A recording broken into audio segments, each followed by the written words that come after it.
Hi, I'm Brad Sugars, and welcome to this week's World's Best Business Coaches. You know, as we get to travel the world and meet business coaches, one of the wonderful things about technology is we get to meet them face to face. And, this week is no different. We travel to just north of Des Moines, Iowa, to a little city called Mason City. Now, it's only 2,200 businesses, 27,000 people, but yes, there's a great business coach sitting there. Andy O'Brien. Andy, welcome to the call today. Oh, thank you very much for having me, Brad. You know, buddy, when it comes to being a business coach, a lot of us get there through different ways. Give everyone a bit of your background, actually, before we get to talking about coaching, so they know where you came from and why you chose to be a coach.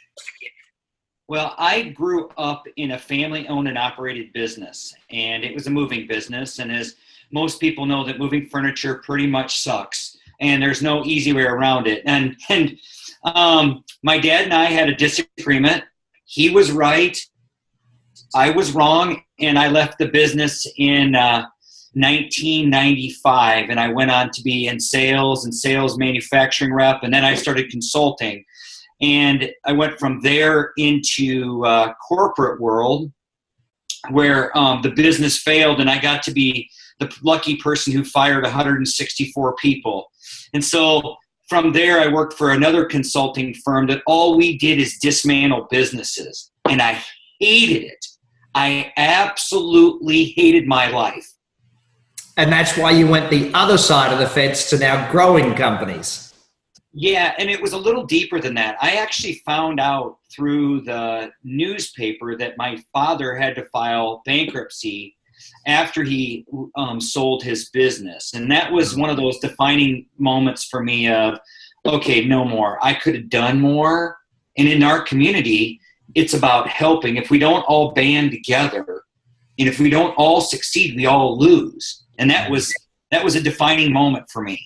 Yeah, you know, one of the greatest things I love about what we do at Action Coach is that, you know, it's the more. When one business succeeds, there's now more employees who have jobs who can spend money at other businesses and stuff like that. I mean, that's been a big thing for me over the years. So, you know, when you chose to become a business coach, did you choose it or did it choose you? Which way was it? Because a lot of us, you know, have that path that just led us there.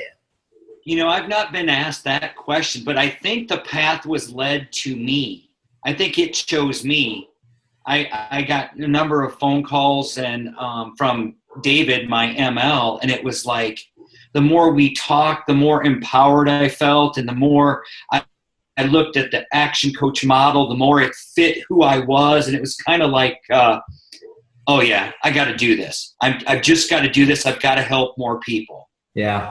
You know, I guess that someone once asked me what makes a great business coach, and I get to interview a brilliant business coach every week, and you just hit the nail on the head. It's people who love helping people. That's the first and foremost, most important aspect behind what makes a great business coach. So I'm glad we stumbled across it. Now, let's talk about clients and stuff. I mean, you've got to have some favorites. Is there a particular type of business, particular type of person you love coaching the most, or is it across the board? Well, because we live in such a small community, there's no real ability for me to niche with one specific type. So one thing, it's the person. I've learned through being coached from Monty and Andrew and David and all the coaches, it's the person first. So what I like about the people is that those people want more out of their business, and they want more time, and most importantly, they want to get back to their family. They're really trying to figure it out because it is the family first. Yeah. You know, when it's really interesting when you go into any business, they want to have the business coached, but as you just pointed out, it's the human being that's got to be coached as well as the business. Yes. And the ones that want me to change their business and they'll go sit in their office are the ones that I run from. Yeah. Actually, I had a guy say to me last night, "Good, come and coach my team. They all need fixing." I'm sure you've always had to deal with those business owners that they want you to fix the business rather than fix them, because it's easier for the owner to point the finger, I guess. Yes, it really is for them. And you can see the obvious, but we're not consultants. So, we can't just blurt it out and say, well, gee, you're the problem. It doesn't work like that. Yeah. Yeah, which is kind of fun and kind of challenging at the same time. So talk to me then about one or two of your favorite clients and what's happened with them. How's it changed their business or their life? Give me a couple of stories. Well, one of my favorite clients was one of my first clients, one of my first Action Club and then one-to-one clients. I got them literally 4 weeks out of training, and they were a dental practice. And they were husband, wife, had been in business for 31 years. And we were kind of having the discussion of the choices and things they had to do. And I remember the wife was telling me, she's like, and they were having a disagreement, as husbands and wives do. She was right, he was wrong, he just didn't know it yet. But she tells me, she goes, Andy, we're lucky we can just decide on which side of the bed we're going to sleep on today. But they were fun like that. But what they ended up doing is they progressed. They were both in their late 50s, and they both wanted to be able to sell the business. He wanted to sell it more than her, but the fact remained that they wanted to be able to sell it and pick the people who they were able to work with and then sell the practice to.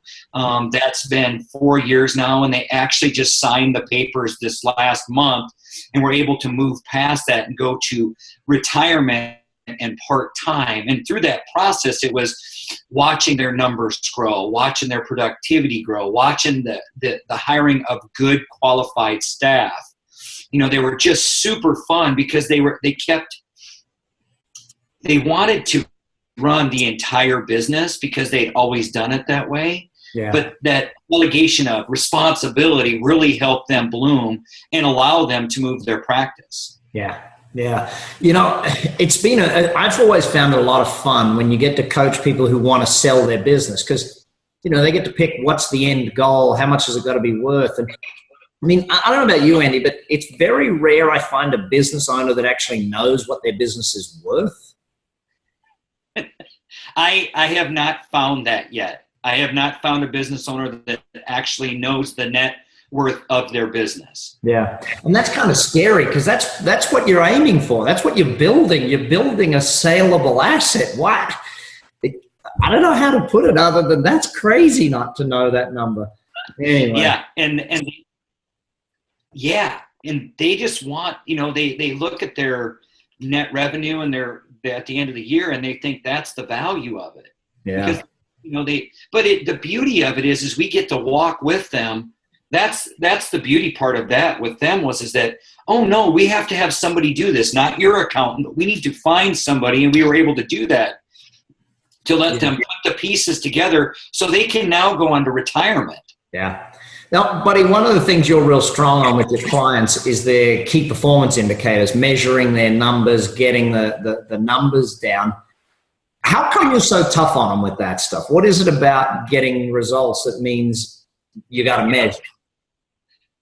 For me, it's the accountability factor. I can tell you when I started, I did not do that, and I paid dearly for that.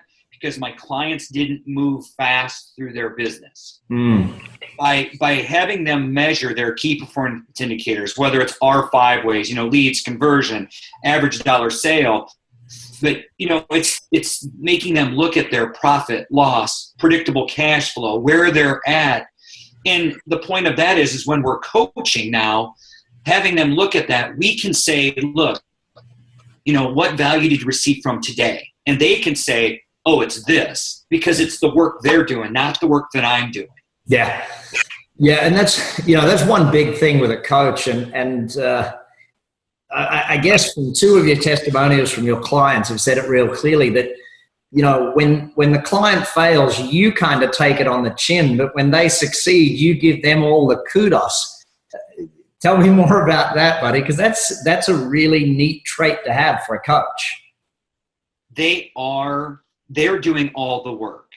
I see them once a week, twice a month. I see them at workshops. I'm with their team very rarely. That they're working on their business day in and day out. So when they fail, it's because I feel that I have not held them to a higher standard, that they have not been doing, I've not held them to the work they say they're going to do. Yeah. But when they win, it's immediately pointing at, you're doing the tough work. I'm not. You're there. You're working on it. You're the one that's got to deal with the staff. You're the one that's got to deal with the cash flow. You're the one that's got to deal with your time. It's all about them. So when they win, it is truly about them, not me. Yeah. Yeah. Now, one other thing that I know you love doing is helping clients move from working in the business to on the business and developing that longer term vision type thing. Give me more of an understanding as to, A, why do you love doing that stuff? And B, give us some hints on how we can do that too. Well, I love doing that because that's when they get the results. That's when they're like, oh, BFO, I got it. Here it is. Here we go. But how I get them to do it is that accountability. It's that discipline. It's the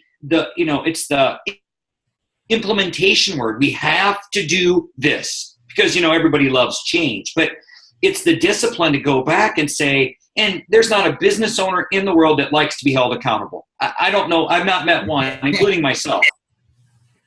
But it's that immediate, hey, didn't you say you were going to do that?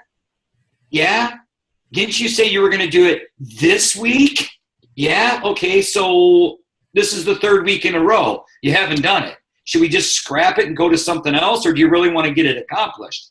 And those terms get them to move. And I'm disciplined, they're disciplined, and I try to do it with a little bit of humor and energy to show that, there's every once in a while where Andy has to get serious, but most cases it's, okay, what do we need to do to get this off the page here? Yeah. Yeah. It's being a coach, there's a lot of real proud moments. Like you mentioned one before where you had the client that now they're selling their business. What are some other proud moments of your clients' successes over the years? I've got a couple that I'll tell you about. One is a automotive body shop where they went from, they were having this debate. They were in 7,500 square foot building, and the debate was, do we add on or do we move? Do we add on or do we move? Well, we finally got them to do that part of moving forward. They were actually able to move. They moved into a 25,000 square foot facility, and they haven't looked back. They've had 3 consecutive growth years, year after years, where they're hiring more people, more technicians, and they're moving their business forward. That's been a lot of fun, and we've become really close friends, and that part of it is really exciting to see them do that. I think you hit another point there that we become friends with a lot of our clients. The best man at my wedding was a guy who'd been my client for 21 years, and we're best buddies. So it's an interesting one. Tell me another client that really made you proud of what they did. Another one is I'm coaching a consulting firm. She went from corporate world where she does cultural transformation. Mm-hmm. And she is a dynamite business owner and friend, but her clients now are Washington Gas and Electric, NBC Universal. She just got back from her 4th trip to Qantas Air in Australia. Yeah. And they're her clients, and every week for 3 years we have the phone conversation, we have the talk, and her business is just exploding. And now she's trying to figure out, okay, I can't travel all the time. I need to figure out another way to do my business where I can actually, do I add a person? Do I grow the business team? Yeah, so it's been really fun to watch her grow her business. Yeah. One of the interesting things is, and I don't mean this with all respect, I get to watch you guys grow, meaning you as a coach. What do you think it is, Andy, that's made you a successful coach? Because, all modesty aside, you're getting great results with your clients. You don't really have to do much marketing anymore. People come to you through referral mostly. What is it that makes you such a great coach? I will go backwards, and this is not modesty. One of the many coaches, and actually it was at North American Conference this year, I got the chance to sit with great coaches, Doug Winnie and Earl Campbell and, Monty Wyatt and Kerry Kaufman, and we're all talking, and it's the support. It's the other coaches. I'm not the first. I mean, things that I learned from, they're like, oh no, you were the first one. Nobody's ever made that mistake before. And they do it in joking, but the support of the coaches in the network, whether it's, here, Australia, South America, it doesn't matter. They support us, all of us coaches, and we want to see everybody succeed. And I think the other portion of that is congruency. Since day one, I've had a business coach myself. I've had another member of the Action community helping me be a better person, a better coach, a better husband, a better trainer. That's probably been the most significant thing that I have done for myself. Yeah. And it's the butt chewing. It's are you doing the work you're supposed to be doing? Just like I'm doing with others. Yeah. So I think that's been very beneficial. Yeah. It's hard to be a successful coach without really believing in coaching to the point where you actually invest in it yourself. I mean, that's not a complex situation. Day to day, week to week, though, one of the things your clients love is that you get them together with other clients. Like you get, you get them interacting with each other. You get them in learning environments, in workshops, in planning stuff, and just in social things. Why do you do that? And what's the benefit of that to the client? Why do I do it? First off is because it gets them to see, just like me as a coach, there's other business people out there that always say, well, my business is different. Well, and the reality is they're not so different. They may be different systems, different organizations, different, service or retail, but they all end up with learning about the same things. So I bring them together so that they can see other people like them going through the same things that they're going through. So they're not on an island. The second part about it is it's putting good people together. I believe that by putting good people together, first and foremost, they learn from each other. They find trusted people they can do business with. And thirdly, they walk around knowing that if I'm not available or they need somebody to talk to, they develop friendships with other business people and like-minded people that allow them the freedom to search them out. Yeah. And that's the beauty. I love when we break for lunches or we break for bathroom breaks, and just the camaraderie and the laughter that goes on in the room. It's because they're connecting with each other. Yeah I think that I guess from my perspective, you're relieving that loneliness of business ownership in a lot of ways. I would agree. Yeah. Now, buddy, speaking of bringing community together, and you've mentioned it already, the power of having a team like the Action Coach team. What is it that made you? Oh, you're a successful coach. You could have been a successful coach with or without the Action Coach team. What is it that you think makes this such a powerful group of people? What is it about Action Coach that makes it work? That is a great question. And the answer is because Action Coach system is what started it for me. And I can remember sitting in the second or third day of training, and they said, everybody's like, well, I'm going to take this and I'm going to make it part of my business and I'm going to make it part of what I do every day. And Ken starts with a Z, Zelensky, is that correct? Lasny, yeah, up in Canada, another one of the top coaches. Yeah, he sat there and he preached. He goes, you know what? That's the problem. He goes, you need to insert Andy O'Brien into Action Coach and become part of the system, not have Action Coach be part of Andy O'Brien. And that's why I chose Action Coach, is because it is that way. It is the system that goes along with it. It is the ability to share and have and be part of it. Because what is the common phrase we use, which I love? follow the system. Follow the system. 13 steps. Yes, follow the system. Marketing, follow the system. And it is that congruency that goes along with it. If you follow the system, it's amazing. I talk to all these coaches all the time now, and the successful ones follow the system. They have become a part of the system. It's funny. Not only do coaches get sick of that statement, but so do clients. It's like, follow the system. Stop trying to do business your own way. Follow the system that works. This is the methodology of how you grow a company. It's been done by tens of thousands of companies before you. If you follow it, it'll work. Yes. Anyway, ultimately, there's going to be some people watching this video that are thinking of hiring a coach. It might be you, it might be another coach. And there's going to be some people watching that are thinking of becoming a coach. What's your advice to both groups of people?